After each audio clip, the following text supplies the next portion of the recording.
Hand is up. I did just see it. Are we all ready? Okay, we'll go ahead and call the Willmar City Council work session to order for Monday, December 3rd. First is the introduction of a recreation coordinator. Mr. Baumgartner.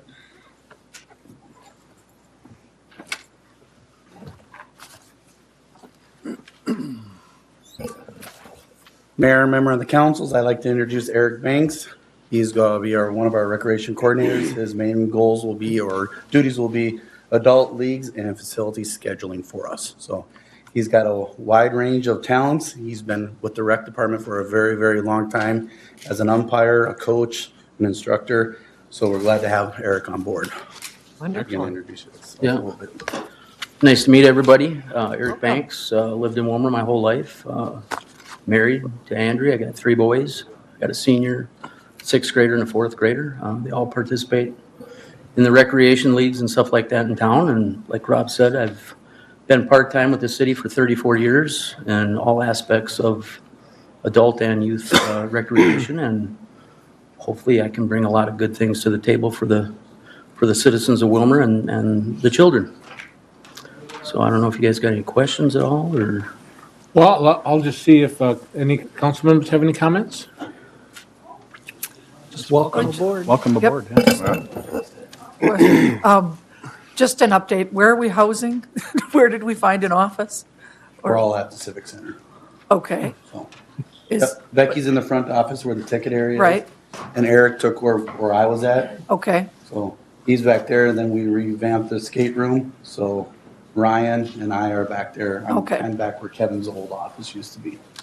Okay. I knew there was going to be some shuffling of offices. I just wanted to, Yep, we're all out there. okay. So Eric, we're glad you're on board. And as I've said, when Ryan came a couple weeks ago and when Rob started, we're really expecting great things for recreation department. And we know because I heard a lot of positive comments when you were hired. So welcome aboard. We're glad you're here. We're glad you're on board, and we look forward to great things happening for the recreation department. Thank you. Keep up the good work. And now you can stay for the whole meeting if you want, or if you have family commitments, you can head out for that. Yeah. It's a pretty entertaining meeting. So you, Oh, yeah. I've been to a few, so yeah, I know how they can, Okay. how they go, so. yeah. But, yeah, I appreciate it. And like I said, hopefully I can build the adult recreation back up to where it used to be, or at least close to where Dave or Brad Bonk had it. So I know there's a little lapse in between there, but Yep. I think we can do that, so, That's our goal as well. So, yeah. okay, good luck. All right, Thank you so thank much. You bet. Yep. Next, we have testimony for liquor license violations. Ms. Thompson. Mayor and members of the council, tonight we'll be receiving testimony from 2 establishments that failed a recent liquor compliance check conducted by the police department. This is the first violation for each of these establishments. City Municipal Code Section 310 establishes minimum penalties for each violation as follows. For the first violation, a written warning to the license holder and an appearance at a regularly scheduled City Council committee meeting by the license holder to explain to the council measures being taken by the license holder to eliminate future violations of the ordinances and statutes regulating the sale of alcoholic beverages. For a second violation, there's a fee of $1,000. Third violation, a $2,000 fine. Fourth violation, $3,000 fine. And fifth and subsequent violations are referred to the full City Council for consideration. These minimum penalties do not preclude the city from imposing greater penalties for any specific violation up to and including license revocation under City Code 3-56. Following an administrative hearing, if the council feels such larger penalty is warranted in its judgment based on the circumstances of the violation. At this time, Chief Felt will provide a summary of the circumstances of the violation, followed by testimony from the establishments in violation.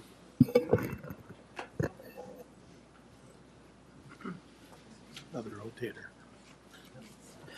Mr. Mayor and members of the council, as you know, the Willmar Police Department conducts at least one annual liquor compliance check at both all on-sale and off-sale locations in the city of Willmar.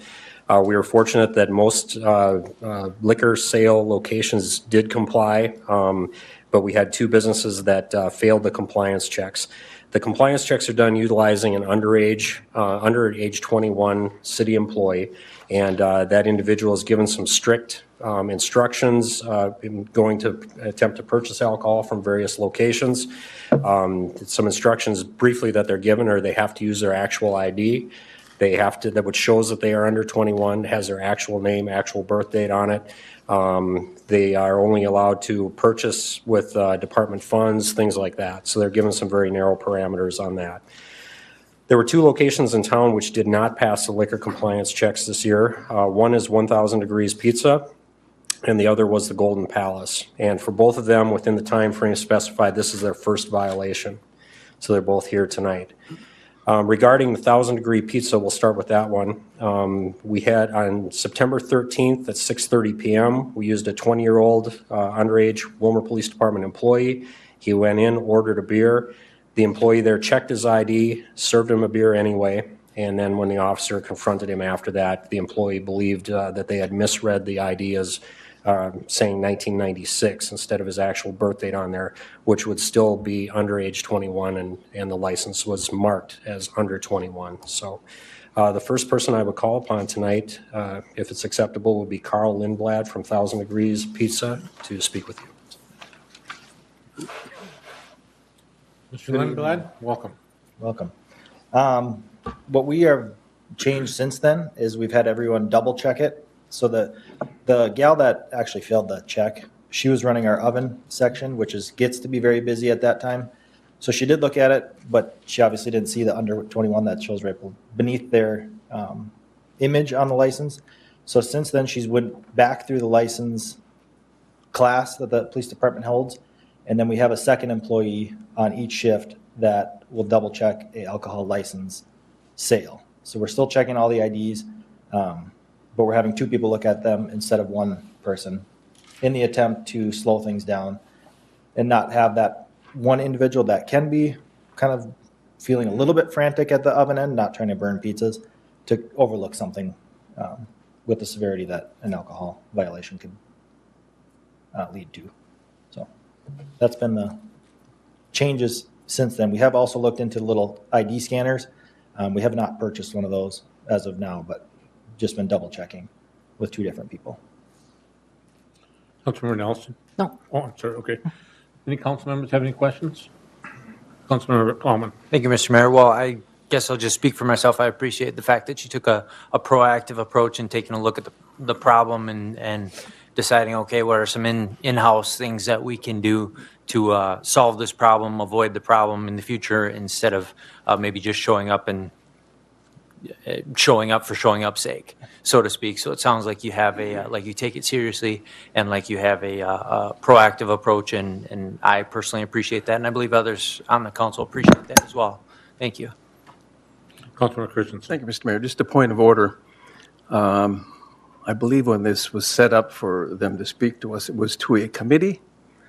And I forget if it was the Labor or Finance or which committee it was, Finance, of which that person should be probably chairing this or handling this situation instead of the mayor. Yeah, I asked Councilmember Nelson if she wanted to take that portion, and she had referred that back to me, so that's the reason I am. So thank you for bringing that up, though. Okay.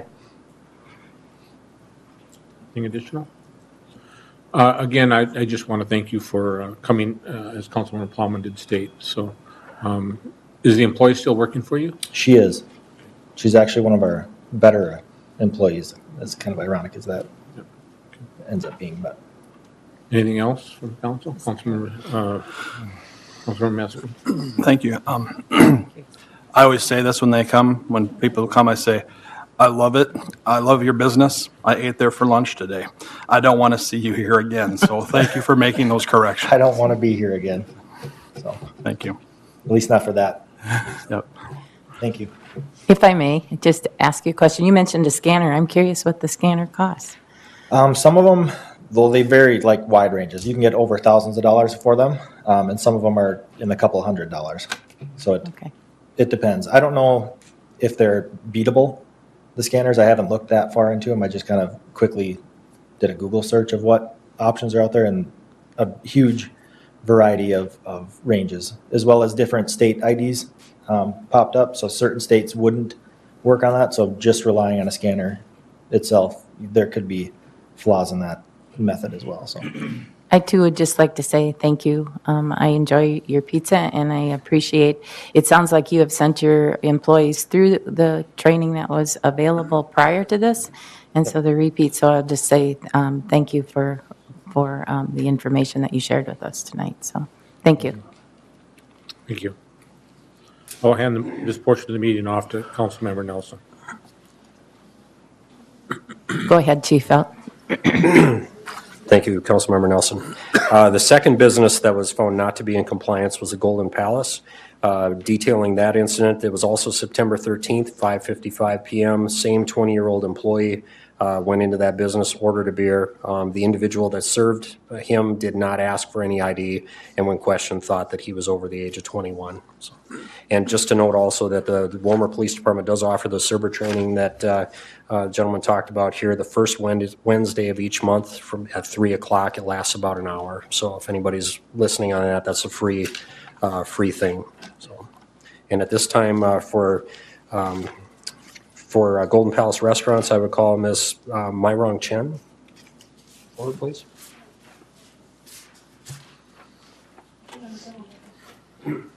Hi. I would just help her translate. That sounds great. So do you want to just pull the microphone down just a little bit so we can hear you?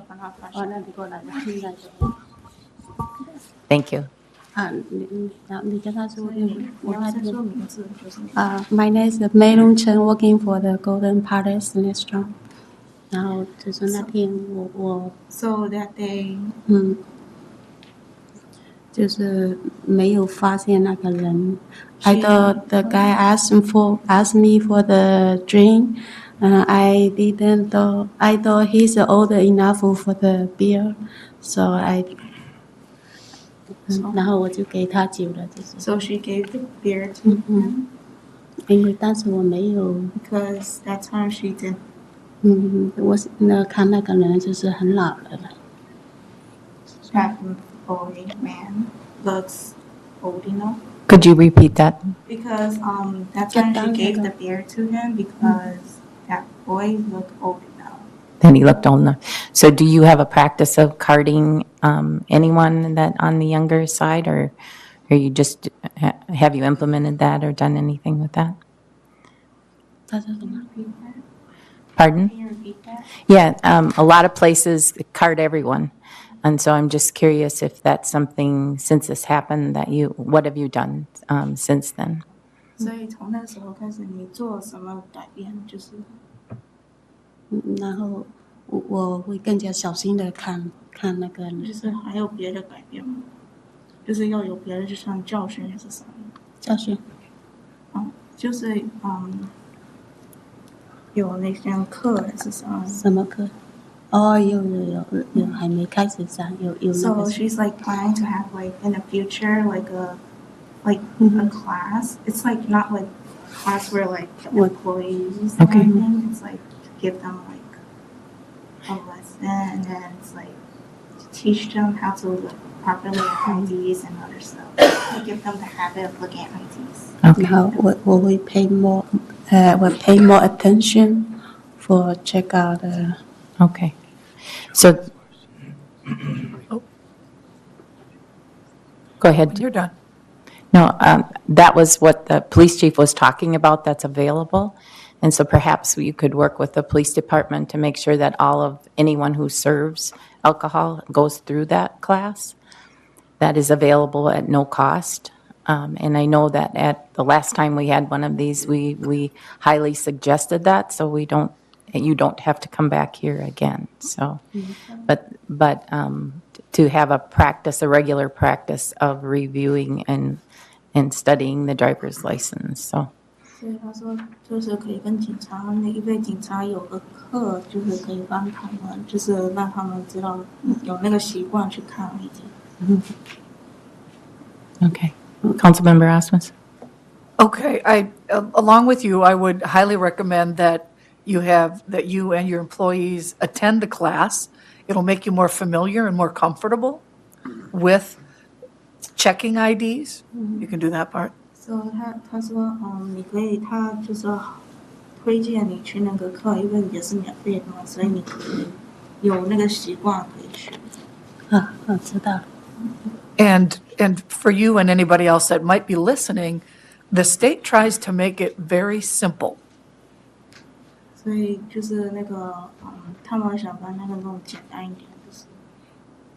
点，就是那个课简单。I like to say, it's just like with firearms training, red is dead, okay? There's red around the picture, there's red that says under the age of 21, and they're changing the landscape of the photo ID, so it's a total different direction if they're under 21. So like we talked about with the scanner that might cost thousands of dollars, they're trying to make it as visually easy as possible and not confusing. So you're saying like the IDs are changing, so like they're vertical if they're under 21? It will be vertical, yeah. 就是你发现那个新的 ID， 就是他们现在就是开始用那个方形，去做那种，就是如果他是比21岁还小，他们会做方形的那种。And red around the picture and red under 21. 还有他们有一个红色的线放在那个照片的外面，还有下面还有一个红色的那个，说21。就是在21以下。谢谢。I believe that you have been working probably every time I've been at Golden Palace, but how many people there actually sell or serve the alcohol? 他说有几个人在 Golden Palace， 就是给别人酒，就是会给酒，就是有几个员工。工作人对，只有一个我那时候早上有我还有另外一个2个人，所以一共2个人。Two? Okay. All right. And the mayor made a statement too that I'm sure we could work if you need a translator or translation with that class. But it feels like you probably should follow up with the police department on how we can help you so that this doesn't happen again.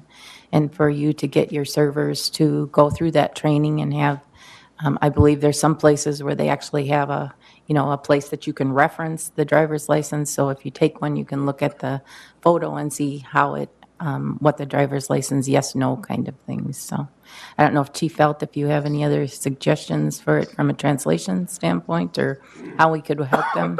We can work together to figure something. Okay, all right.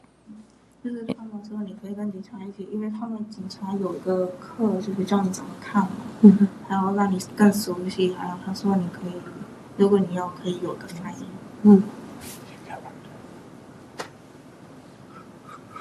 Okay, any other questions here at the council table? Go ahead, Mr. Christian. Thank you. Councilmember Christensen. Just want to thank you and 1000 Degree Pizza for having your business in Willmar. It's very well appreciated. 他说想谢谢你，那个因为有那个那个产业吧，可以。Thank you. 谢谢你们对我们那个 business 的支持，谢谢你们。Thank you for your support. Sure. 你说为了你们更好的理解，所以我带我女儿过来帮你。She said for better understanding, she brought me. Okay. My daughter. And then I have a comment on the process that we're going through here. I think this is a little bit overboard to have them come into the full council, whoever it is that gets charged with serving somebody under age. It definitely should go back to a little a committee in a private setting and then report to the council. It's rather embarrassing for somebody just to get caught, first of all, but then to come here. It's over punishment, I think. I think we need to rethink that next year. Come up with a little better process here so they don't have to appear before the full council and it could just be reported to the council. Just a comment. Any other council members? Councilmember Meske? I agree with those comments as well. And of course, thank you for your business. I didn't eat there today. That was maybe last week. Amazing. And please take the course, and so we don't see you back here again. 他说他很希望你上那个课，所以这个可以有更好的教训，所以你不会再来。啊，好好。你说我也是第一次来，好紧张。She says it's her first time here too, so she's really nervous. Yeah. I'll say thank you for being here and thank you for being in Willmar also for your restaurant. But the ordinance does lay out the process, and if there's anything perhaps we need to strengthen, it's when we give you the license to do it, to make sure that we have strengthened the process there so you don't come before us and to help you to be successful with that. But I would ask that you follow up with the police department and arrange to make sure that your people serving alcohol have gone through that training, because we don't want you to have to come back. And I hope you haven't felt intimidated. That was not our purpose, but it is a serious offense to serve alcohol to a minor. And that's the process that we're going through tonight, is to just help you be successful and to make sure that you don't have to come back again. So thank you for being here. 还有他说，他们不想是就是有误会，因为他们想要，他们说你搬酒给那个更小的小孩是很一样的事，所以他们才叫你来，所以预防以后发生事。那个我知道，因为我通常都有查的，就是那个时候就没有发现那个人，就是年龄不够，然后she should say like she 然后像以后会更加小心注意。she always checked her ID. She just at that time that she didn't for some reason, and then she will make sure that she check out. 大声点够，大声。 Okay. 以后会更加小心的。She'll be careful in the future. Thank you.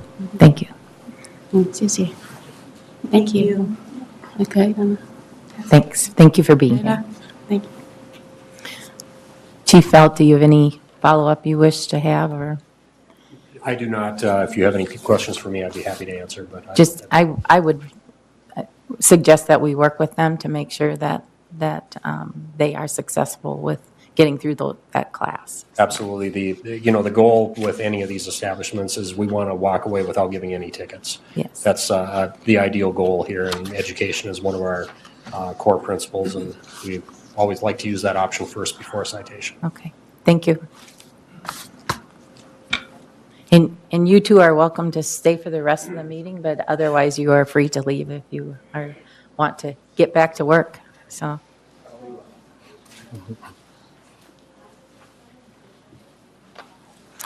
The mayor's asked me to continue on with the next item, and that's the CARES update. And we'll call on Mr. Finsky to talk to us about the intergovernmental transfer and the ECPN payment, which I know you're going to tell us what that means. If I knew what it all meant, I would certainly share that. This is a updated amendment that we've had between Rice Care Center and the city for many years. This was a concept that was developed by the late Gary Kubley to provide additional funding for city or county-owned nursing homes that provided a mechanism that due to the high population of residents being served by medical assistants, that there were additional federal dollars that were available to publicly owned nursing homes. We've been doing this, as I mentioned, for many years. This amendment here covers 2018 and 2019. The dollar amounts continually shift on us based on what the state legislature passes and then what the federal passes. And so if you have the document in front of you, for 2018, the amount is $3,850 a month. And then for 2019, it goes up to $9,400 a month. What those dollars represent are the dollars that Rice Care Center through Caris Health will reimburse the city for additional intergovernmental transfer payments. And then the city has a mechanism that it pays the state of Minnesota for that. We typically set these dollar amounts slightly higher So the city is marginally a little better off. There are more dollars coming to the city than actually are going out.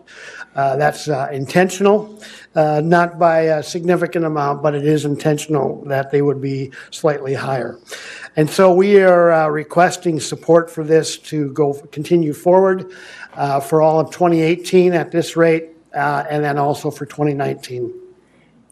As a point of information, between Steve and myself, we have continued to pay all of 2018 as assuming that this agreement would be staying in place.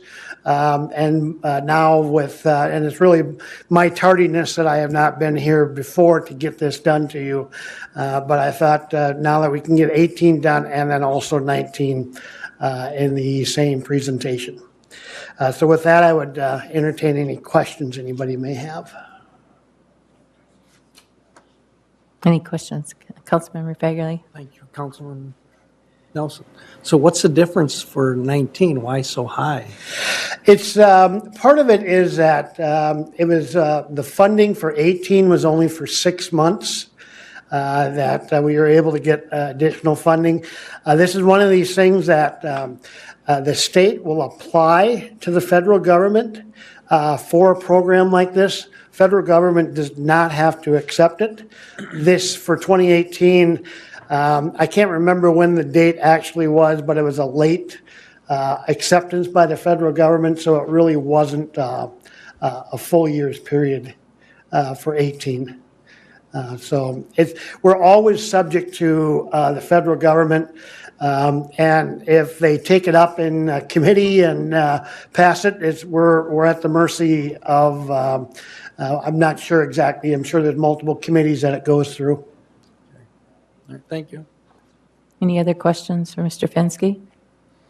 I know we have a request to move this forward to the council for approval tonight. Is everyone okay with seeing no objections? It's on our agenda at 7. So Okay, and would you like me to come back tonight, or?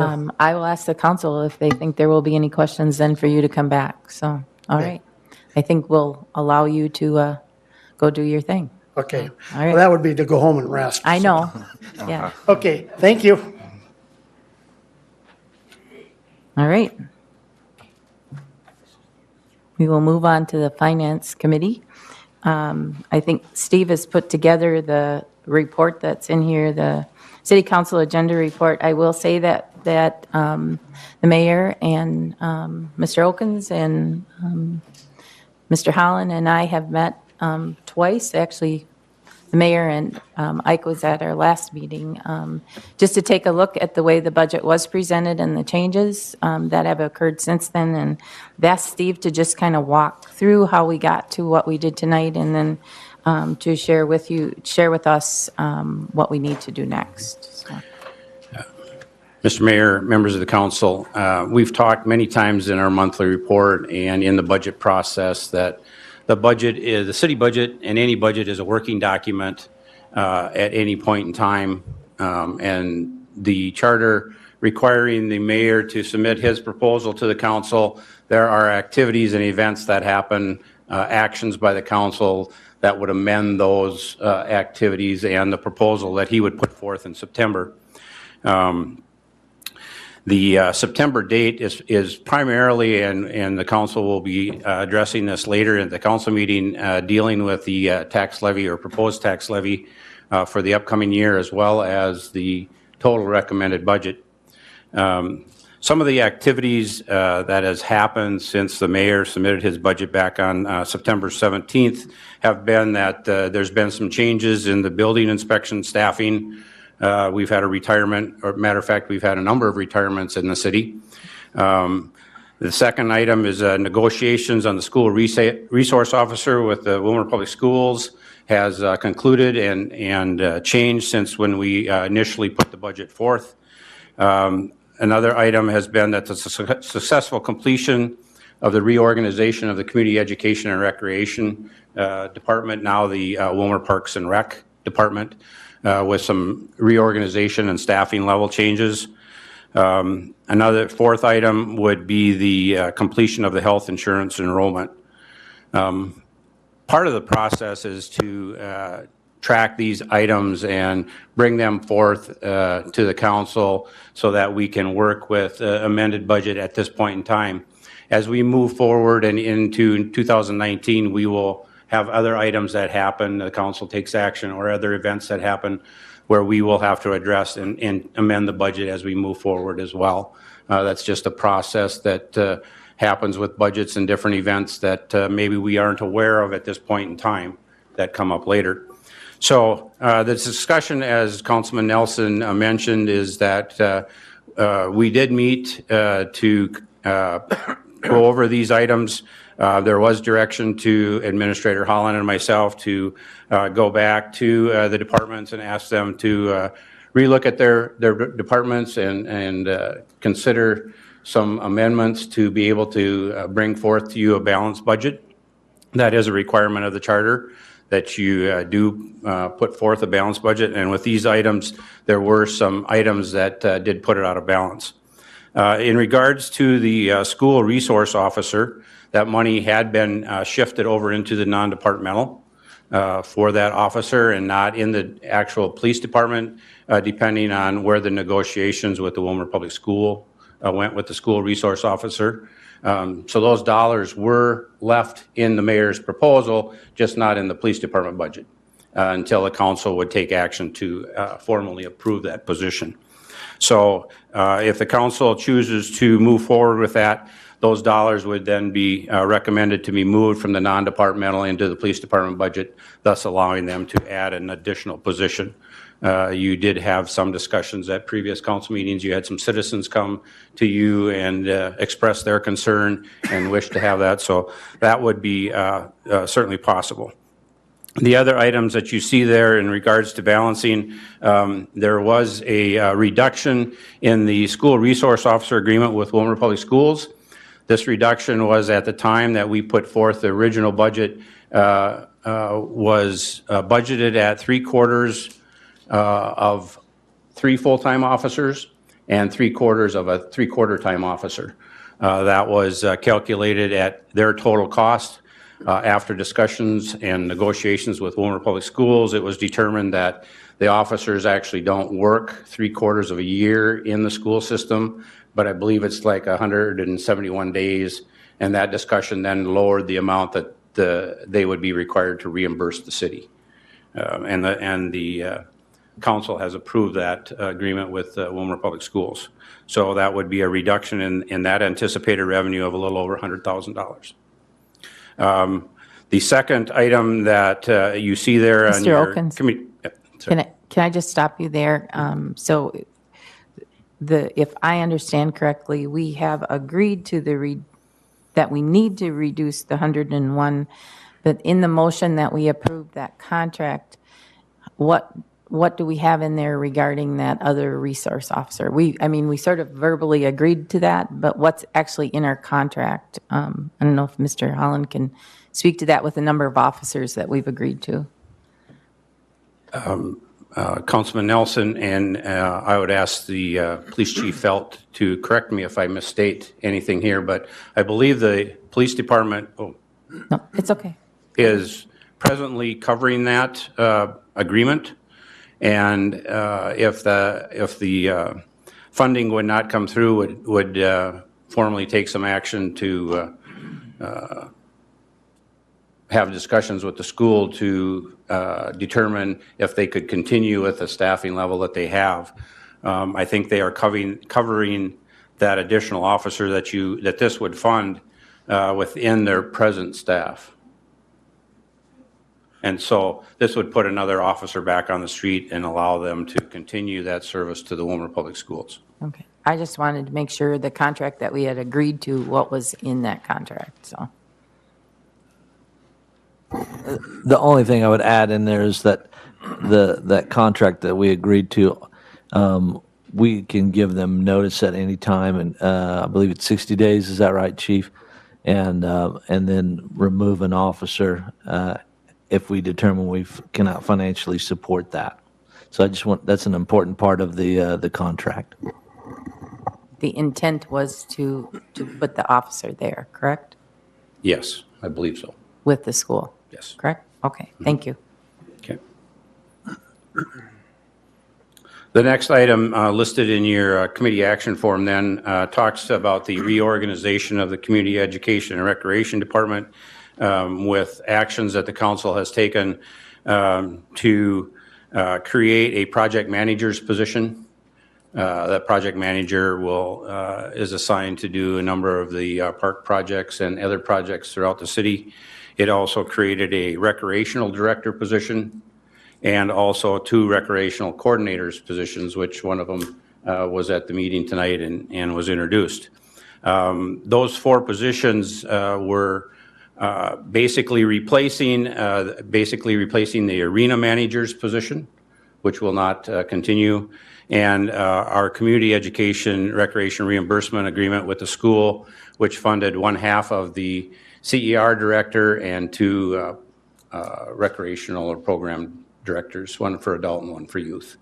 The net result of that was an additional approximately $44,000 cost to the city due to levels and benefits and those types of things for those positions. The next item is addressing the health insurance enrollment. There was a delay in enrollment, and open enrollment ended at the end of last week, I believe, or the beginning of last week.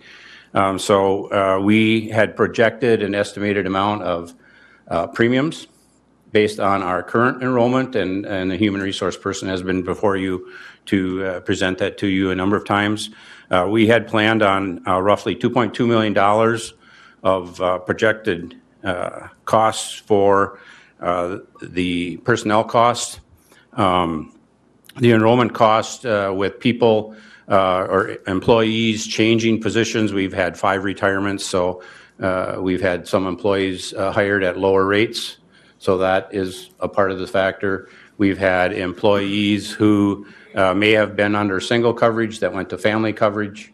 There's a number of factors that come into play there, and so the amount that was anticipated was approximately $115,000 light of what the 2.2. So it's about $2.3 million to cover those additional enrollment costs for the health insurance. Bringing the grand total of adjustments to $261,000. Those $261,000, as I mentioned in my opening remarks, staff was directed to go back to the departments and ask them to review all of their departments. We had approximately 75 to 100 line item amendments throughout all the departments. So what has been presented to you and to the public as far as departmental totals, all are being amended by basically the personnel costs and any reductions that the department directors has given us and that we have discussed with Councilman Nelson and Mayor Kelvin. So the budget that is presented to you or will be presented to you at tonight's council meeting will be a balanced budget. Basically, it's adjusting all the various departments for the health insurance costs and those reductions that they have come back to staff to balance that out.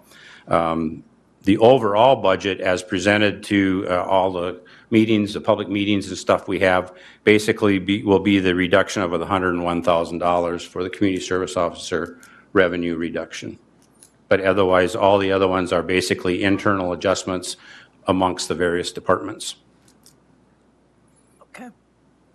School resource officer, not the community service officer. I'm sorry. But you're saying that the different departments came up with the $261,000? Yes.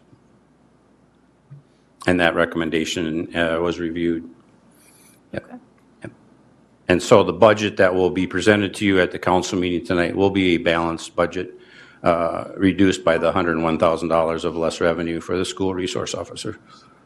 The other changes are amendments within internally, similar to the reallocation of the school resource officer from the non-departmental line budget.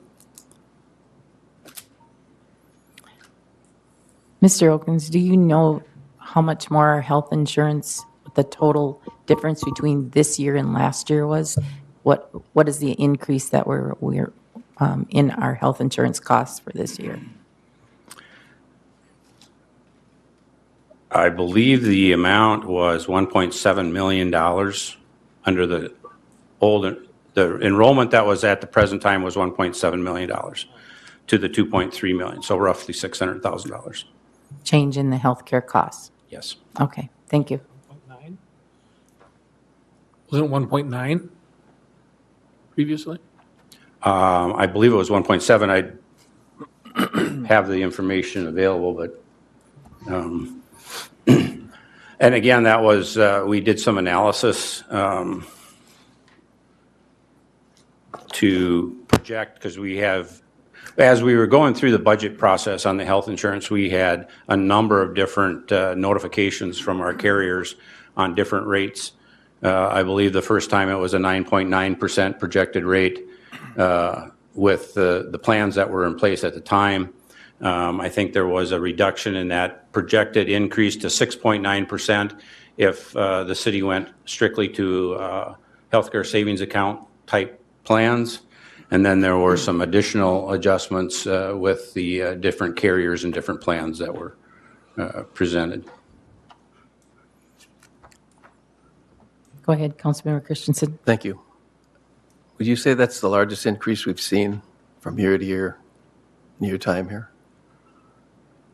I don't know if it's the largest increase, it's the largest change in coverages and different plans available to. As you stated, yeah, I understand that, but dollar-wise, it's largest we've seen the city has from one year to the next in health insurance.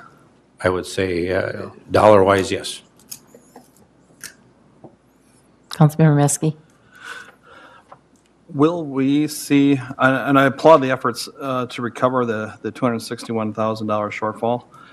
Will we see where some of those things come from? Because I'm assuming there must have been a reprioritizing of certain things, because otherwise I would have questions about how well we're funding if we have those kind of monies that we can quickly find. So I'm assuming we did some reprioritizing of existing funds. Councilman Nelson, Councilman Meske, those are certainly available. Again, the budgetary control level that the council, this council and past councils have set has been the departmental level. Those dollars as far as line items are available. We had reviewed those with the mayor and Councilman Nelson, and so the revised three-ring binder that all the council members received, as well as that was available to the public, will be amended and available and shown at that time. We can do a summary report if that's what the council chooses. So we will see the amendments where the changes were made, if it was in training, if it was in equipment? I mean, I would be curious to know what the changes were. If I may, the form that we looked at to review, I mean, we asked each department to make cuts. We reviewed that form and asked, with the totals, not the detail. So each department was asked to come up with an amount, and that's what they came back with. And so that's what we looked at with that. We asked some questions about figures, but we didn't look at the details because it was spread out throughout the whole organization. The 100 and trying to think of the amount we came back with. So 261, yes. Yeah. And as I mentioned in my opening remarks, there was approximately 75 to 100 line item changes just for review by the departments. If you add to that the personnel cost line item changes, that's probably about another 100 to 125 because of the health insurance, because of the number of other staffing levels that we've changed. I mentioned 5 retirements, those positions, the realignment of the community ed and rec, the additional police officer. And so every department that had any kind of personnel costs at all were amended. Some positively, some negatively, mostly negatively reduced to cover the deficit.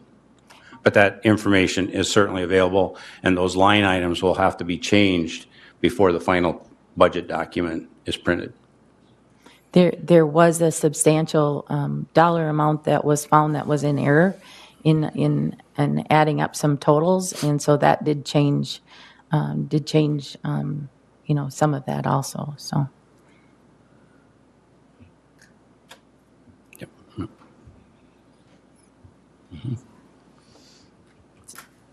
Would you walk through what you want or what we need to do tonight and how we might, what options we have if we're not ready to do this tonight? Well, as I mentioned, the budget process and the budget book is a fluent document, and the document as presented to you at the meeting, at your council meeting later tonight, will be a balanced budget that can be amended at any time and can be changed.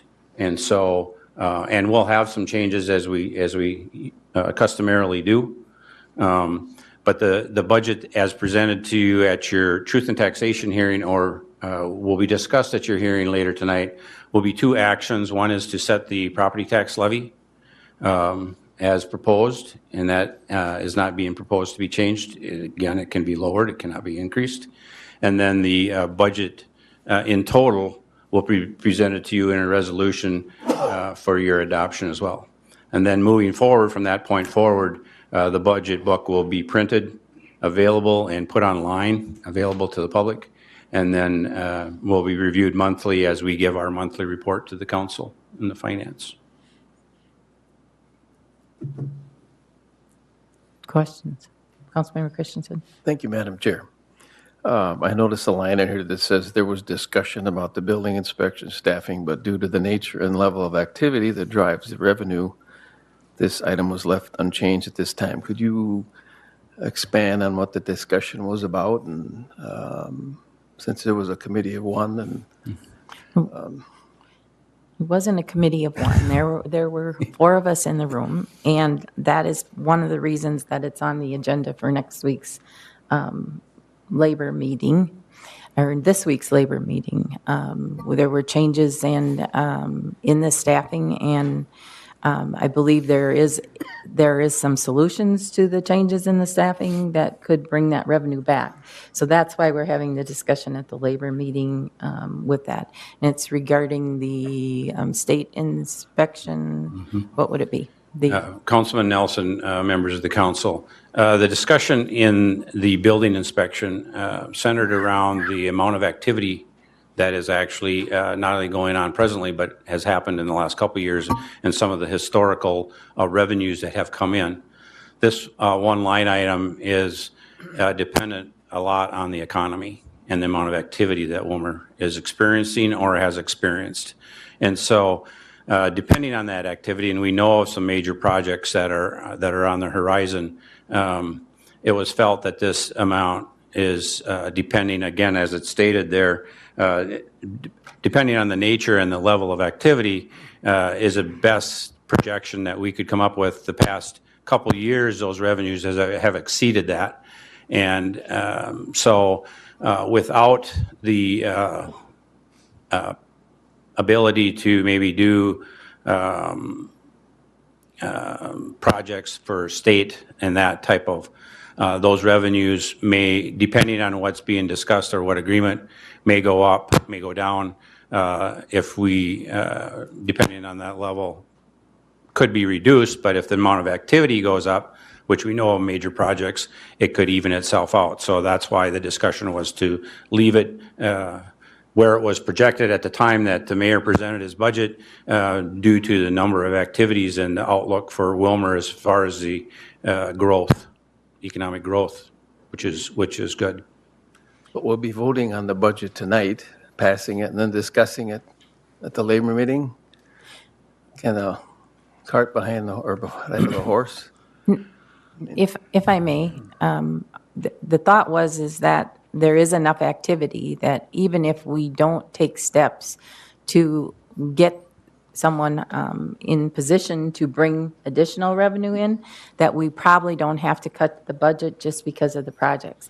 But the request was made because I think there perhaps needs to be some direction given to what this council wants that department to do, if there is other hiring or other things that could be done to bring additional revenue back to us or work with someone else with that it needs to go before the labor committee.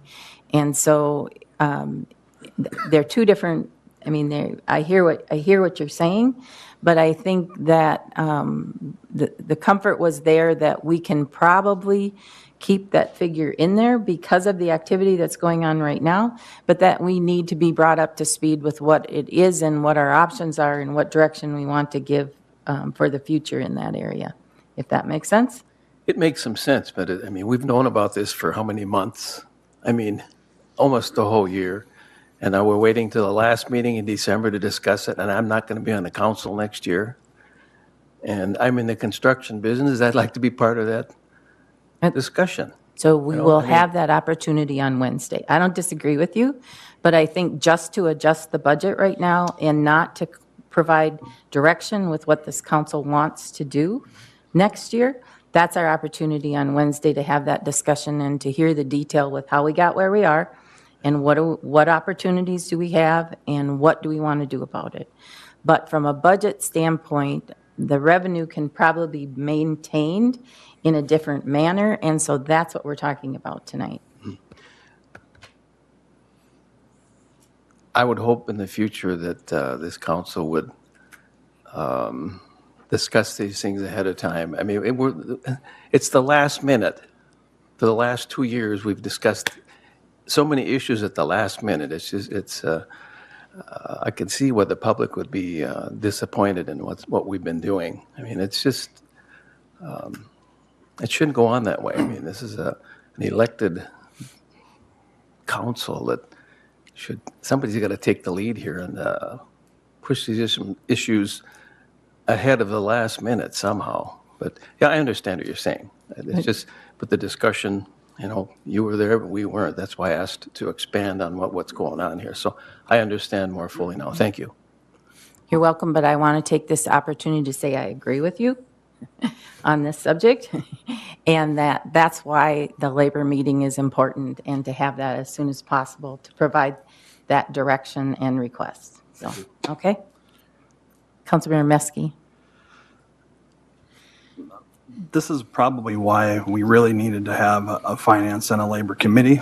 I think some of these things, as far as finance is concerned, we could have been served well to have a full council meeting to talk about that. Because I think these are some, $250,000 is a significant number. We are having a labor meeting this Wednesday, and I will tell you it's early retirement program discussion, planning director position replacement, and an update on commercial building inspections. Because on those issues, there was no way that I felt comfortable bringing a thing forward. We need everyone on the same page for those. But that's only one piece of the budgetary questions that we're talking about here. So I guess I would like to see, I don't want to get into the weeds. However, when I hear stories of there was errors and other things that can account for this kind of money, and I think we're talking about there is some reprioritizing that's going on with departments. I want to make sure that we address those priorities in the future or have an opportunity to do those as well to make sure they're aligned with where the council wants to be. So I really would like to see some of that. I'm not going to get into details of whether it should have been that cut or that, but I'd like to be informed of where those adjustments were made. So if it is a priority for the council and it is for that department, that we can readdress those in the future budgets. So I guess I would like to see that. And yeah, we're going to address some of these issues in a labor committee this week, but there could be some additional questions that people have. So an opportunity would be nice to have that. I know it's been put on this evening's agenda, but I do feel a little bit in the dark on some of it. It is on this night's agenda, but it does not have to be approved tonight. Mm-hmm. So Mr. Okins can go through the steps with that. The one comment I would like to make, though, is we have been waiting for healthcare numbers to put the budget together. And I believe that Mr. Okins finally got those healthcare numbers when? Last week. Last week. So to say that we haven't, we have been waiting for the final healthcare numbers after the enrollment. And so the rest of the details were there. I think we do have to acknowledge that we approved that contract with the school district. We didn't discuss the total financial obligations at the time we approved that contract. That's probably something that we need to look to in the future with asking for the financial picture before we just approve the contract. And that's, those are steps with that. But in defense of getting this budget put together, healthcare has really changed the face of our budget for next year. And those numbers were not available, the final numbers were not available until last week, which is why you don't have some of that information. And so I would appreciate if Mr. Okins could walk through, if we're not prepared to approve this tonight, what the next steps could be. Or Mr. Okins also talked about that we could approve it and make adjustments after, and I think this council needs to decide which way they want to go. And so I would ask for him to tell us the options at this time. Mr. Mayor, members of the council, the options that are available to you tonight at this work session is primarily discussion of the items that we've presented to you. The actual action of the council will be at your truth and taxation hearing, which citizens would have received notices for at the full council meeting tonight. The truth and taxation requirements do set a initial hearing. The initial hearing for the city of Willmar was December 3rd, and that's what the notice is. It allows for a continuation hearing if the council is not able to or does not want to take final action at the truth and taxation hearing. And the continuation hearing can be at your December 17th council meeting, which would be your second council meeting. Again, as I mentioned, the two actions that we'll be looking for or recommending tonight will be to set the tax levy as proposed and then to adopt the budget. But again, if the council is uncomfortable doing that at your truth and taxation hearing, you can extend that to the December 17th council meeting. Or, as I mentioned, would be able to review at your monthly meetings as we move forward into the calendar year of 2019. Mayor Kelvin, you wanted to make a comment? Yeah, I want to just give a shout out to our city administrator and finance director. The council and the administrator and the finance director were preparing a budget that would have had a balanced budget coming to you tonight. The difference in the option that our employees chose for their insurance was a difference of $264,661. And if you notice the number that the finance director said that we had to find was $261,000. They were $3,000 off. On a $17 million, that's pretty close. $17 million budget, that's pretty close. So I think that we might be getting maybe mirrored up a little bit. But I just want to give kudos to our staff for the good job that they've done on preparing this budget. And we prepared it with some assumptions, and the assumptions get replaced with reality, and that's why we're where we are at today. So, and I rounded it to thousands rather than going down to hundreds and tens and ones. But actually, I think it actually would be closer to probably 2,600 and well, 500 and some dollars. So I rounded it up to 3,000 to make them look a little worse than they really should. So, but on a $17 million budget, I think they did a phenomenal job. Questions? I guess I'd like for us to discuss if we are not ready to move this forward, what do we want for information? When do we want it, and how do we want to proceed? Or if you are, what you would like. So.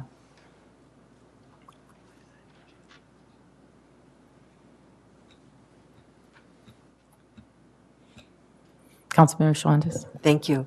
What's the required number of votes to be able to address this? Does it take the full council present?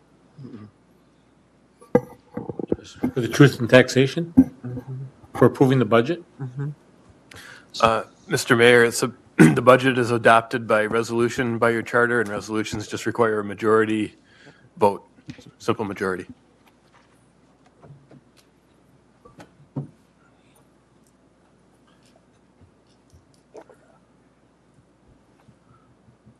Now is your time to speak.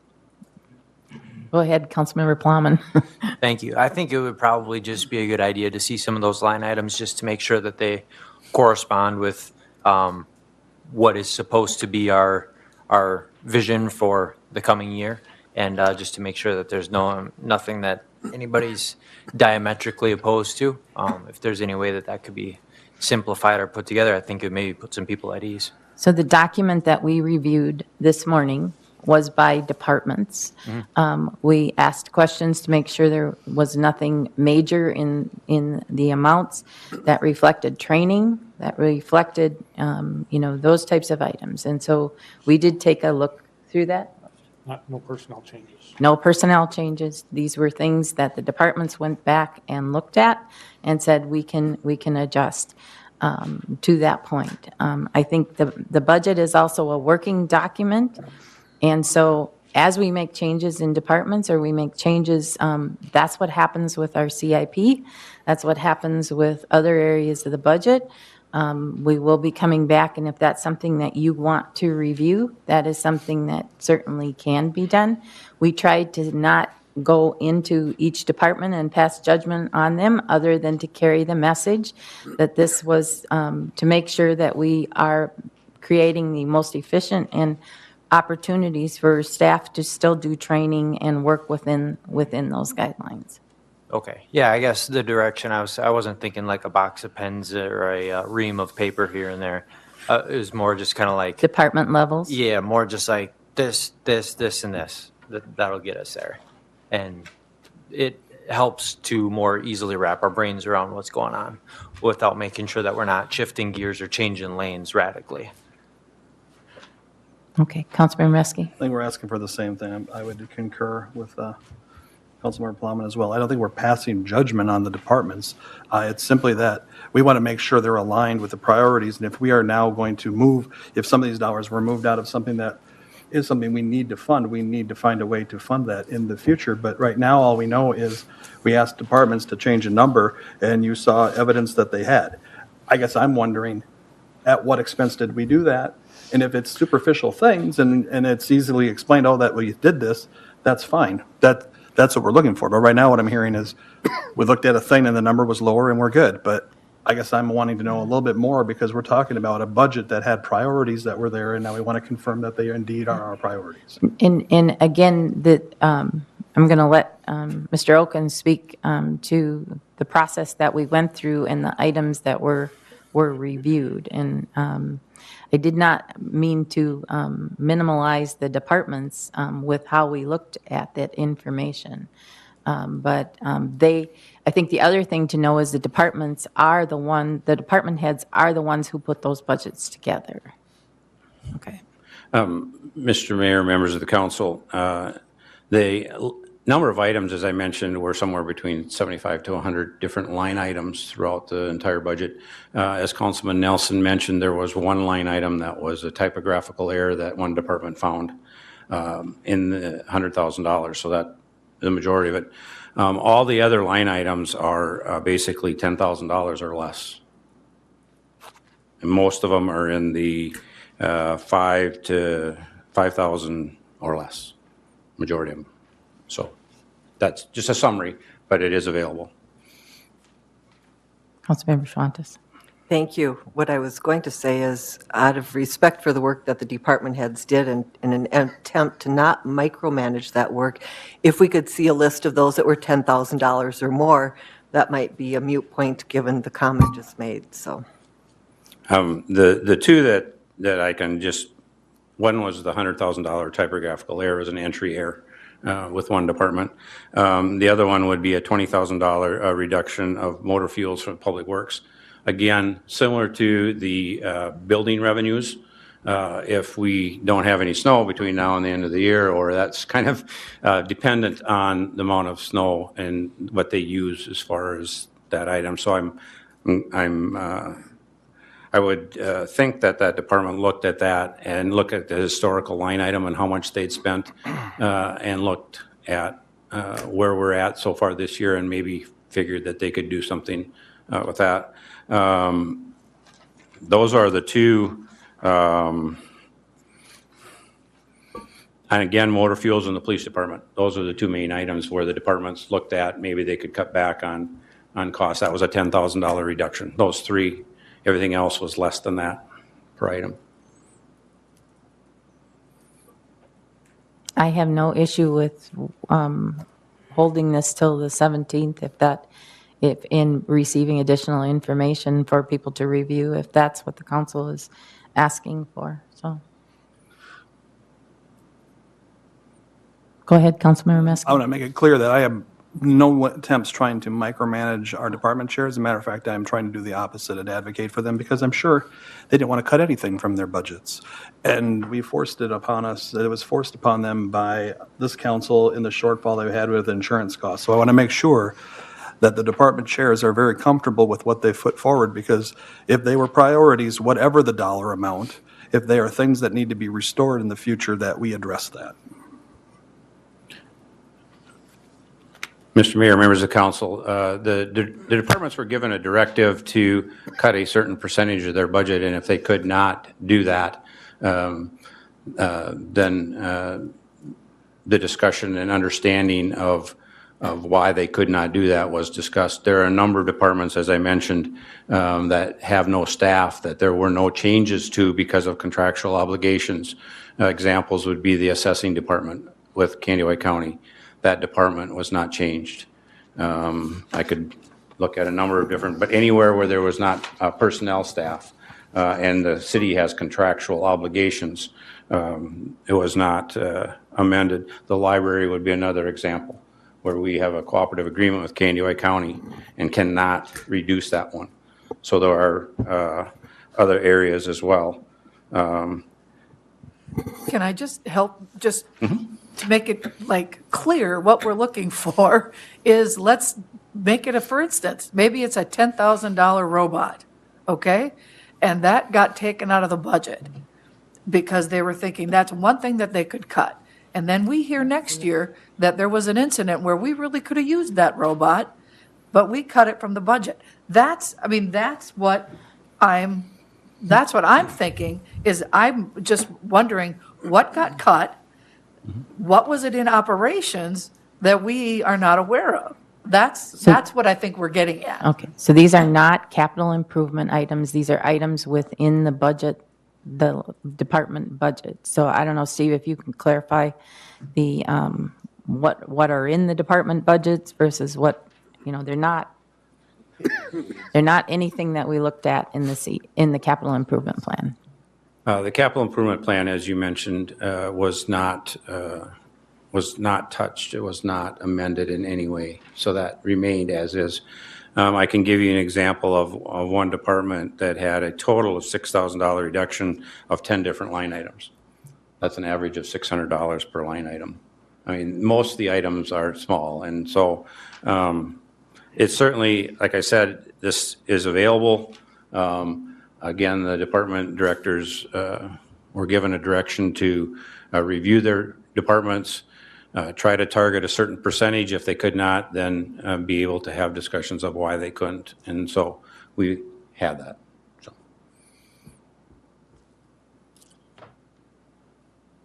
But we do have a list, because all those line items will have to be changed in the final book that's printed, because it is a balanced budget. But you understand the concern. It'd be like if they took $3,000 out of cleaning the bathrooms at the parks, and then we're going to get complaints that the bathrooms didn't get cleaned. I just want to have a heads up on where the cuts came. Mayor, or Councilman Nelson, if I could say something. When I gave the directions to the department heads, I said, there's an old joke in the military, and they'd say, cut the budget. And so they'd say, okay, no more fuel for the jets. Okay. I said, don't bring me no fuel for the jets. Okay, so that was part of the requirements, and each of the department heads were not happy to cut their budget. They were not fat. This was the third cut that we have done throughout the year, and so they were very lean. There was, like I said, no cutting the fuel for the jets kind of cuts, and so that you couldn't say that. But they were small amounts and incremental. I know for myself, my travel budget, you simply cut it in half. And so that just means that's some training that I'm not going to be available for next year. There's certain things like that you have discretion to do. Some reserve funds You look at those amounts. How much are you holding? How much can you not hold? Things like that. As Councilmember Nelson said to me, don't just cut, one vehicle for $150,000 and be done. So we didn't do that. The department heads asked me, you want to cut a couple $100,000, remove 2 vehicles, and we can all go home. We didn't do that. We went through the operational departments because that was what was requested. So, but we have the list, and that's what we reviewed this morning, and we can get that to you next week in something nice, and you can review that, and then we'll have that come back on the 17th. Go ahead, Mr. Wilkins. Mr. Mayor, members of the council. And the process that we use moving forward is that, and I'll use the example of the fuel that was reduced from the Public Works Department as an example. If they get to a point where we get a lot of snow in 2019, both in the first part of the year and we get near the end of the year, and it looks like their department is going to go over, that historically has come back to the council, and it's an item that you try to do your best planning possible, and Mother Nature throws a curveball at you. And so the process that we have used historically is that we first look to that department, other areas where that department can cover that unanticipated expenditure. If not, then we check with other departments. Are there other areas that other departments can make up that difference? If that isn't available, we look at revenues, anticipated revenues. Are there revenues that are exceeding what we had planned?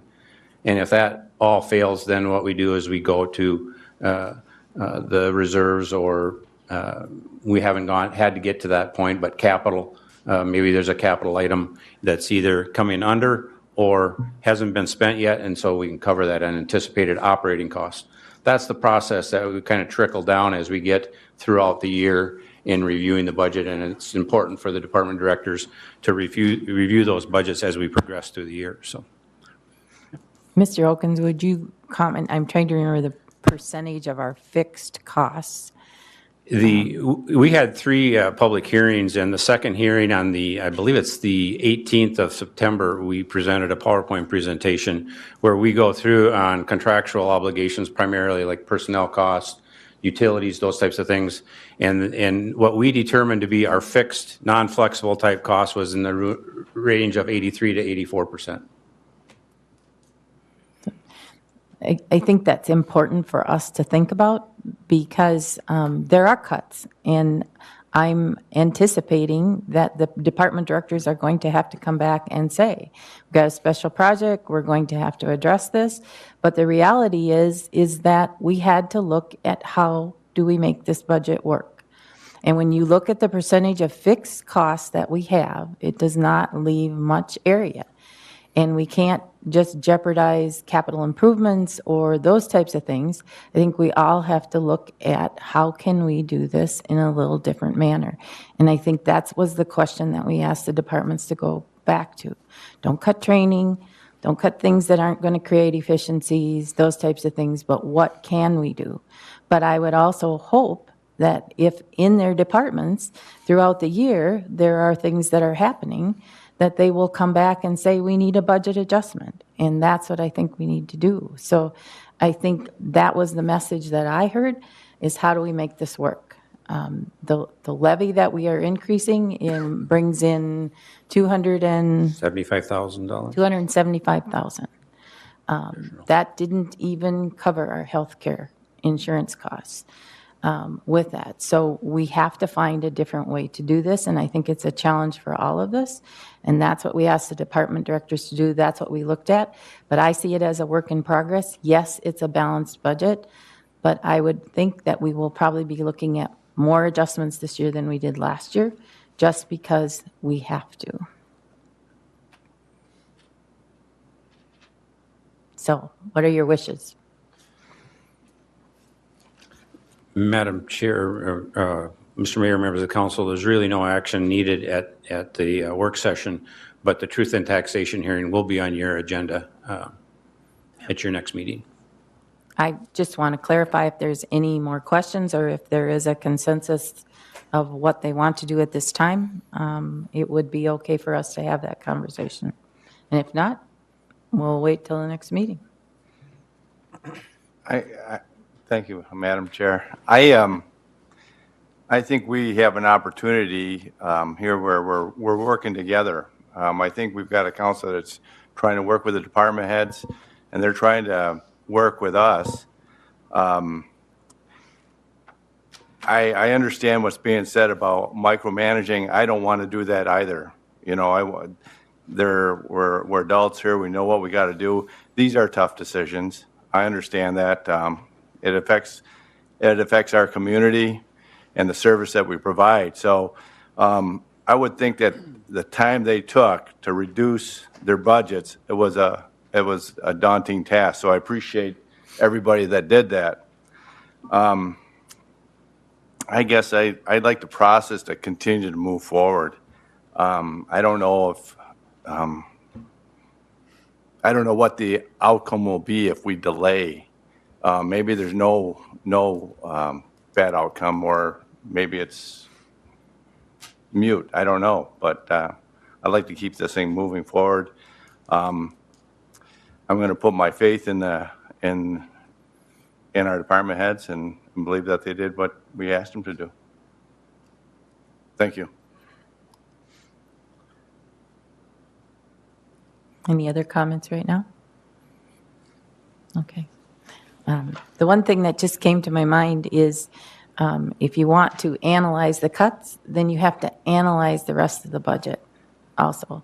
You can't just look at the cuts and say, did we make the right cuts? Because do you know the detail that's in those department budgets? No, we don't.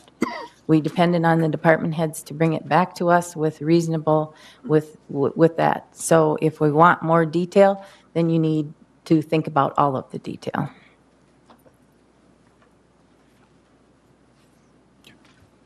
Thank you.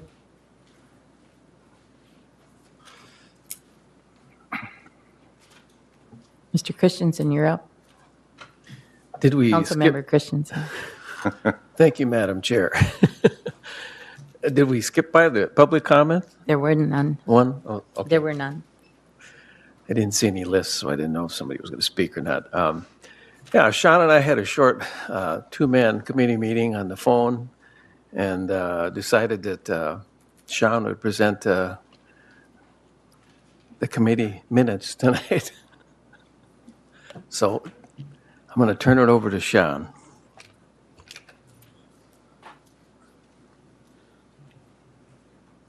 Thank you, Councilmember Christensen. Yeah, the two items in front of you tonight are the Baker Dugout Project and the wastewater treatment plant update. And at this point, I'm actually going to turn over to Rob, who's got the details on the Baker Dugout Project.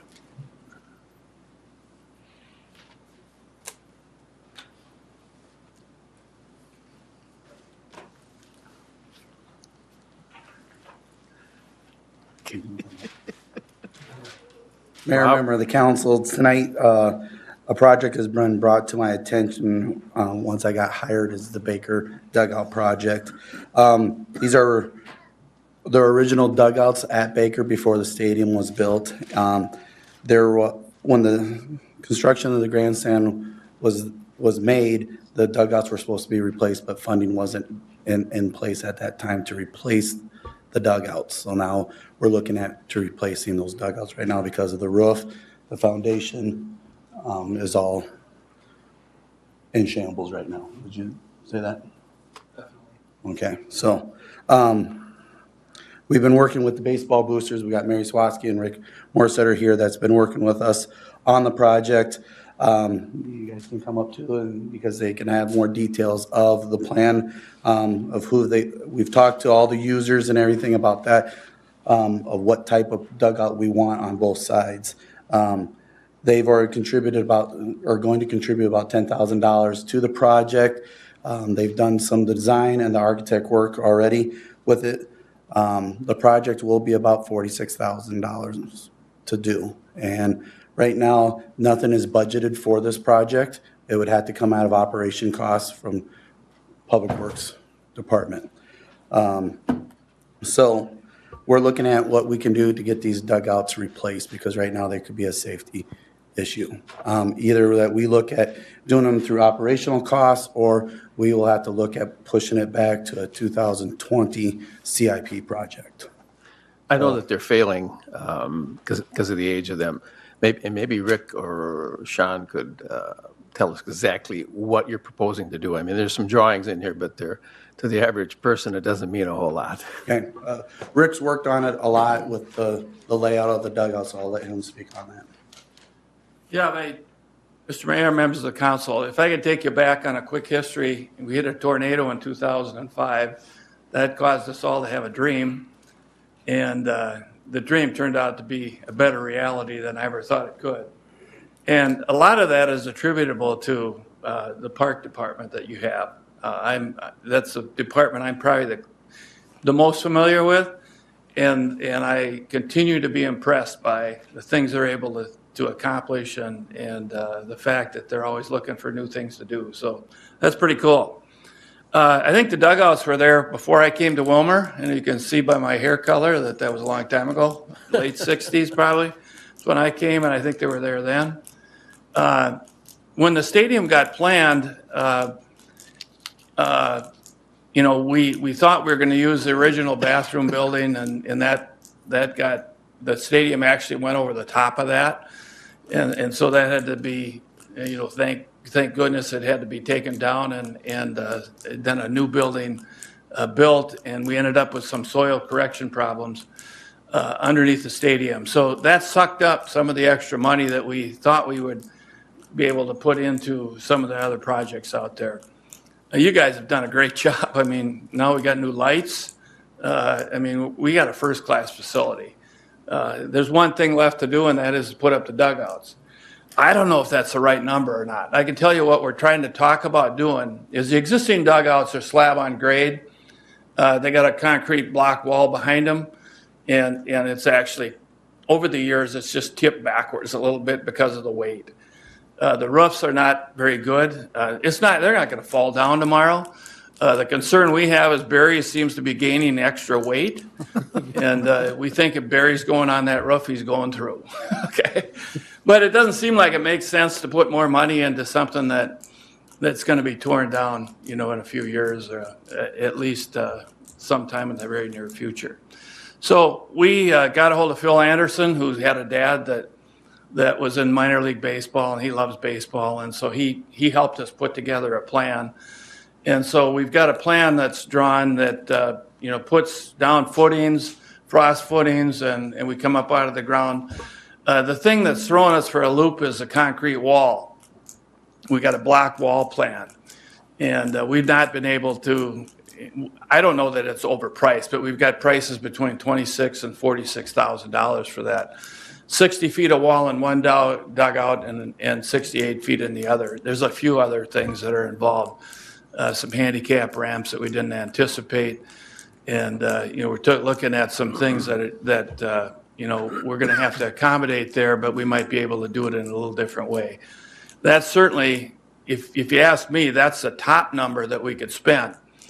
I think that we should go look at, again, if we can't build them out of wood, come up out of the ground with a frost footing, and then build wood on top of that. You know, we might be able to use the city labor. Again, we're talking about doing it in the middle of August at the earliest start, finish it in the fall, because the stadium is so used. You know, once the frost comes out of the ground, there's somebody playing baseball there every single day, so it gets a lot of use. And of course, when the stingers come, then our dugouts, you've seen, are way too short. So we've added 25 feet to the dugouts. We got a 60-foot dugout in both dugouts. We've got a little changing room for the umps.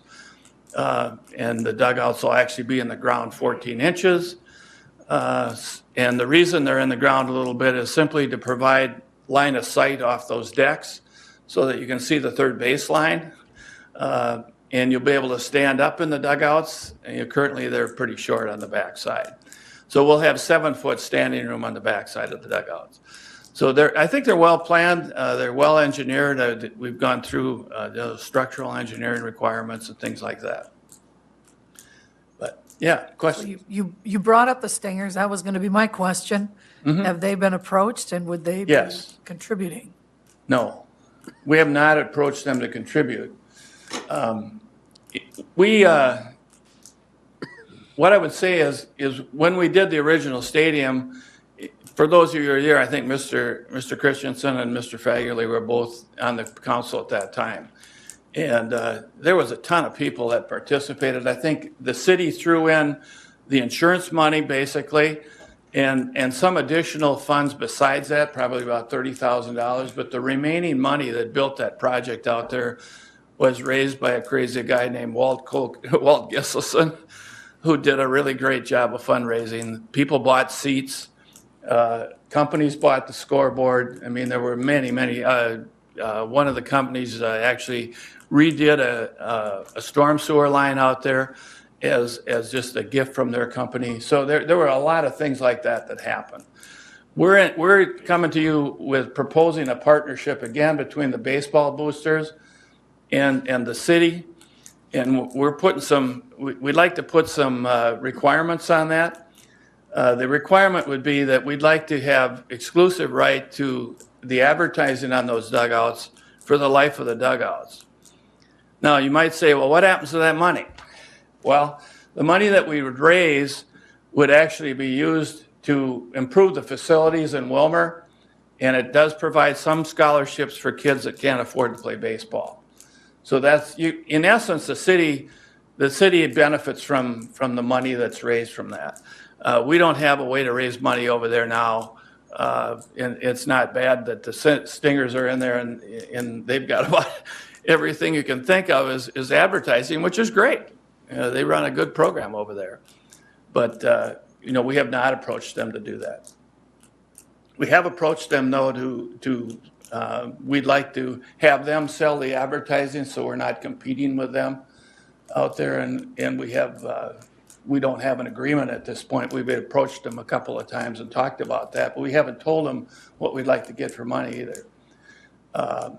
And we have also showed this plan to everybody, with the exception, I think, of the college may not have seen it at this point. But I'm not sure why it wouldn't be acceptable. We're kind of putting the dugouts in the same place they are with the bullpens off either end. Anybody questions? Rick? No, it sounds like a great program and just to enhance the field. Could you have a fundraiser? People could buy the concrete blocks individually and then have a board or something in the entrance with their names on who purchased block or cement or? Yeah, I think we haven't thought about having to try that at this point, but that's a possibility. Or even Home Depot or Menards might want to. Could be. Yeah, I think there's options there. That'd really make it a first-class facility, especially outstate. There's a lot of small towns that have some nice facilities. They do. It'd really be nice to enhance us here in Willmar. It's a great. It's hard to show. Somewhat hard to show the advertising on the dugout itself, simply because the dugouts are backed right up against the wall. Yeah. And so we've got a little bit on one end of each dugout, and then we, of course, talked about the roof and how we could use the roof as part of the advertising. That's probably the most visible part, maybe the facing on the dugout. But it'd be decorative block, too, on the sides, wouldn't it, and the rear, so you really wouldn't want to cover that up. Right. So if you're in the ground 14 or 18 inches, do you have to have tile in there, a drain tile? Yeah, we've got a drain plan for it. Okay. Now we've looked at some of the drainage that's available behind home plate, and that's deeper than 14 inches. Okay. So, you guys are putting a new line in from, I call it the storm surge pond down there that's going out to the ditch. That's going to help things, I think, a lot. If that storm surge pond is high, we're not going to be playing baseball there. But when you can drain it many times as fast as it can drain now, I mean, it's going to work a lot better. Does the field drain into that right now? It does. Okay, so it is going to help then. Yep. Okay. Councilor Nelson?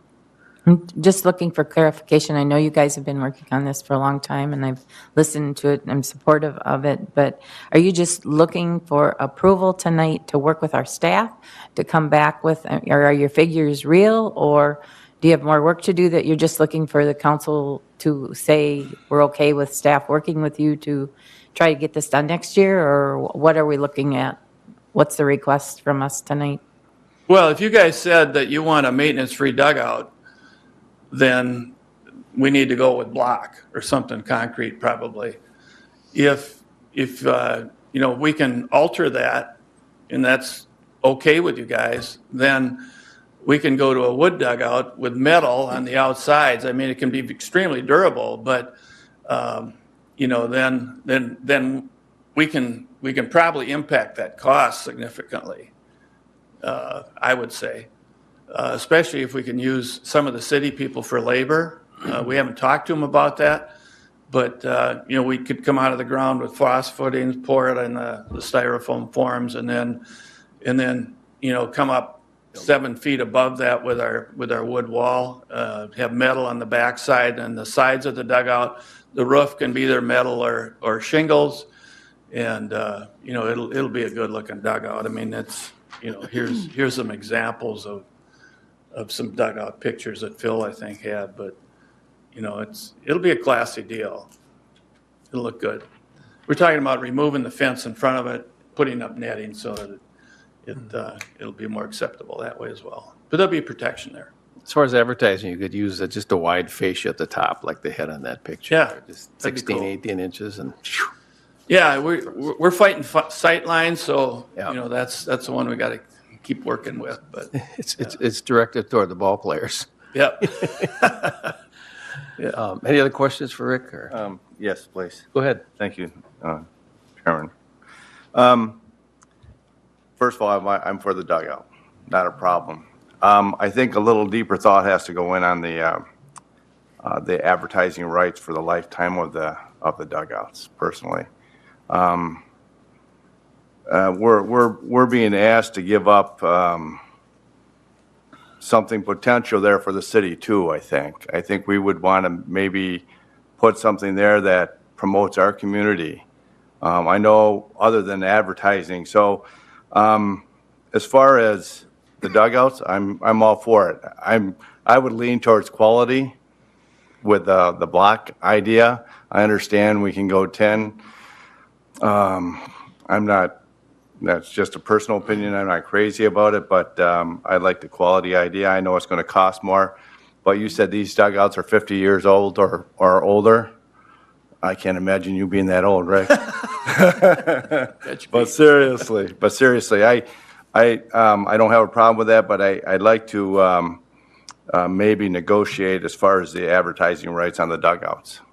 That would be my suggestion on that, but that's just me. Can I ask a question? Well, I think, we've got some things over there that it doesn't mean the future it has to be the same as the past. But for example, we sold all the seats. Mm-hmm. So we've been real protective of the fact that when the Stingers do something with seats, that we never lose the fact that those people's name gets shown someplace around the stadium. And also on the scoreboard, as an example, the scoreboard was actually purchased by the people that are advertising on it. And in essence, they bought the board originally. Sure. And they're responsible to keep their ad looking good. Right. And maybe they're responsible to keep the board working, because in essence, it's their board. But, we really feel like if we're going to contribute to it, we need to have some way to generate revenues, and that's why we're making that request. Now, how long? We'd like to do it as long as the Stingers are around, because that's when most of the people show up. But that's right. We need to wrap this up. We've got another item coming up. Go ahead, Sean. Well, I was just going to suggest, first of all, thank you. Sorry for the pun, but nice pitch. It was very well done. The only thing I would say is, if you're looking for a commitment, I think we're in a position where I think I'm hearing most folks say, let's try to make the project work. I think it would be wise for recreation director, park works director, project manager, and a city administrator to put a project together of what it would actually look like and a cost that's hard and fast, and then let's bring that back, because I don't want to see this go away. It sounds like you're on the right track, so appreciate it. Okay, what's being requested is that they work with staff to move this project forward, and I don't know if we need to put it on the agenda for tonight's meeting? No. No, we don't need to, so they all winter to work on it, but. Well, next meeting, 17th. 17th, okay, we'll put it on the agenda for the 17th and Okay, vote on it, and, that works. okay. Works for us. Appreciate all you do. It's a great facility out there. Thanks, Rob and Kurt. Thanks, Mayor. Quiet, Kurt. Thank you. Thank you. Sean, you want to do the wastewater treatment? Yeah, and for this one, I had a nice PowerPoint presentation for you, but, well, you don't have it. So, sorry about that. Let's just wait then. Going to try to find the list here of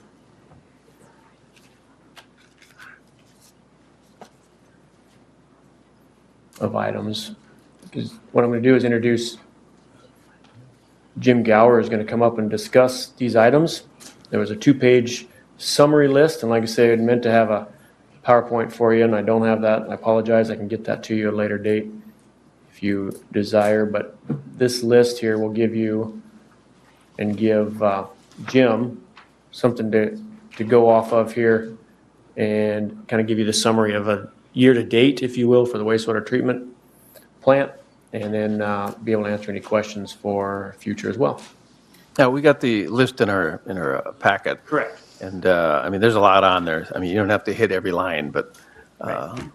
So, Mayor, members of the council, my privilege to be here to give you a little update. Last week, I was asked to just put together a quick summary of the events and the things, projects, whatever that we did so far to date this year.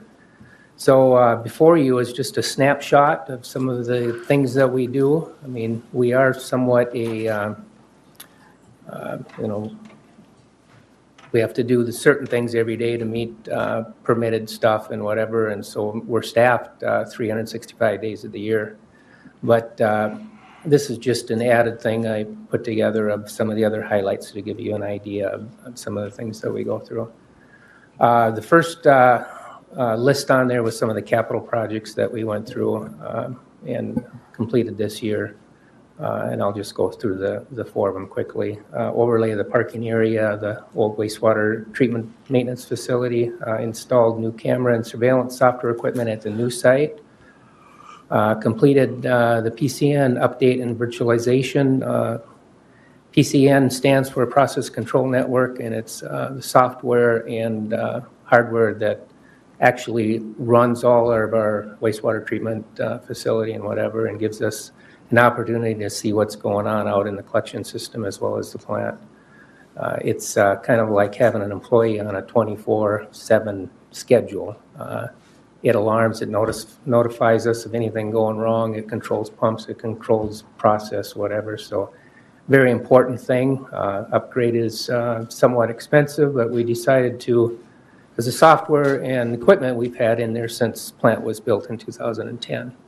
So with that, we thought instead of just updating the software, we're putting it into a virtualization type of environment so that next time that we need to replace hardware for computers and et cetera, that we can just go and purchase those servers without upgrading the software the next time. Because like I say, software is quite expensive, but it does a lot for us. So that was a nice project to get close to being completed. So 4th item, install fats, oils, and grease pad at the wastewater plant. And what we use that for is, it's a pad that we put screenings, street sweepings or whatever in, and then some of the greases and stuff that we maybe will get out of a lift station or whatever. Landfill won't take it because it's more of a slurry and whatever, so it gives us an opportunity to put that on the sand, filter it through the sand, and then that stuff goes back to the head of the plant. But in essence, we'll continue to put the oils and grease and fats on it until the permeability comes to the point where it doesn't get or percolate through the sand. At that time, then we're able to landfill. The other things, wastewater projects, I mean, you can just see there's numerous ones on the list there. And for the most part, it just kind of summarizes some of the maintenance activities and things that we do throughout the year. We try to take most of our process tanks down, take a look at them, check the interiors of them, clean them if we need to, just as a way of just ensuring that everything is still in good shape. And, you know, if we do find some deficiencies or things such as that, then we can maybe schedule for some added repair or whatever that's needed in the future. Some of the other things we did, I guess, had with public works staff and some of our staff, we were out and flushed all the Eagle Lake Sanitary Sewer District piping out there. We used to do that every 3 years, but we haven't been finding any issues, and I think that we're allowed to, you know, at least do it every 5 years. I guess if we started finding issues, we would probably flush that more often, but that's just, you know, one of the things we do. I'm not going to go through all the wastewater projects unless you have questions later or whatever. But I just summarized a little bit some of the things in town. One of the main things we did in the collections of town is we finished 3 new lift stations. One at the fairgrounds, one at the Armory location, and one on Courtney Avenue. So we had Limetti and Sons constructed all 3. We decided to do them all in 1 year so we would get a little bit more benefit on one contractor coming in and doing all 3. We just figured we'd get more bang for the buck on that one. So Eagle Lake, as you're all aware, we've got an agreement with them, transfer of ownership, and that was done this year through Ike and Larry at the county worked to help put that agreement in place. And so with that whole agreement, our day doesn't really change. We've been managing Eagle Lake since early 1970s, so as far as the maintenance and activities that we've been doing is just ongoing. The only thing that's a little bit different is now we've got to look towards maybe some of the capital improvement things that may be necessary there. I put a bunch of things in the CIP for Eagle Lake just so that they're on the radar because we're working on the wastewater rate schedule. So I figured they at least got to be in there so that they're accounted for when we look at new rates for wastewater. Biosolids program was a little bit nerve-wracking a little bit this year because, as you guys know, farming activity was late. It was a wet fall. We had a lot of biosolids that we needed to get out. So with that, just in the fall here, we applied approximately 4.8 million gallons to MPCA approved land. About half of that or so, or a little less than half, was done by our staff, and the other half was done by a company that we hired to hose drag. So without the 2 of us working together, I don't think we would ever got through that this year. It's a very important thing to our operation of the plant, just due to the nature that we got to get rid of those solids. And if we can't get rid of them by land applying, you know, that would be an issue. We'd have to try to figure out, you know, what to do with it. So the other item I had, just employee development. I do want to thank council for letting us hire the 11th employee. So just wanted to note that we are now at full staff, or at least pre-2012 staff levels. So I do appreciate that. And then I listed just some permitting things, just to kind of give you a snapshot of some of the things that we go through permitting wise. As you know, wastewater is a heavily regulated business, and a lot of reporting and things to put together to the state and whatever. So just wanted to list some of those. Delegated pretreatment program. We are a delegated pretreatment facility. Got that delegation, I believe, fall of 2016. So that's one thing that we're continuing to work with. We've been, well, you see below there's some of the permits that haul in waste that we're working with some of the county landfills and others that bring waste in and dump at our facility. We're required to have permits with them, and we're currently beginning to permit some of the septic and holding tank haulers as well. So it's just one of the other programs. The revenue I got listed there is just an unaudited amount, but it's really just talking about the haul-in waste revenue. There is other revenue, of course, that we get just from the general public and the systems for use or whatever. And then I just listed some of the budgets that we're working with and some of the amounts, and I just threw a bunch of items in our 5-year capital plan items that were listed in the amounts. So I guess with that, if you guys have any questions, I'm certainly available to answer. Thank you. Any questions from the council? Go ahead, Rick. Thank you, Ron. So Candioi County land permit, is that for the leachate? Leachate, yes. Or however they say it? Okay. And then number 3, the DEMCON, do they have leachate too then? Yeah, that's actually was C&D landfill of Howick, and that was sold to DEMCON, I think probably last, April, May or something like that. So that's now called DEMCON, but it's the Howick landfill. You still get as much from Candioi County as before because they have that new system that's supposed to be working? I think it varies. They're originally designed for that was to handle X amount of gallons per day of leachate. Well, when you get heavy rains and whatever, that overwhelms their system. So we get, the rest of that or whatever they can't handle, we get. So there's been some years that they have hauled a lot more to us than they presently are, but that's driven by weather events. Now, is it getting more difficult to find land to spread? We've got quite a bit of approved land. We like to look at land that's close if we can. All of that land has to be permitted with the MPCA and has to be soil sampled every 3 years, and we have to keep track of basically every gallon that gets put on. We do testing for that and send in all the test results. They all have to come back within limits for us to be able to land apply. So that's your responsibility? It's not the landowner then? Nope, it's ours. Okay. We own it. We got to account for it and where it goes. Right. So thanks. John? Thank you for the presentation. It was very informative. Yeah, thank you. Question on your 5-year capital. What would you say are your top priorities as we move into the future here? Well, I guess it's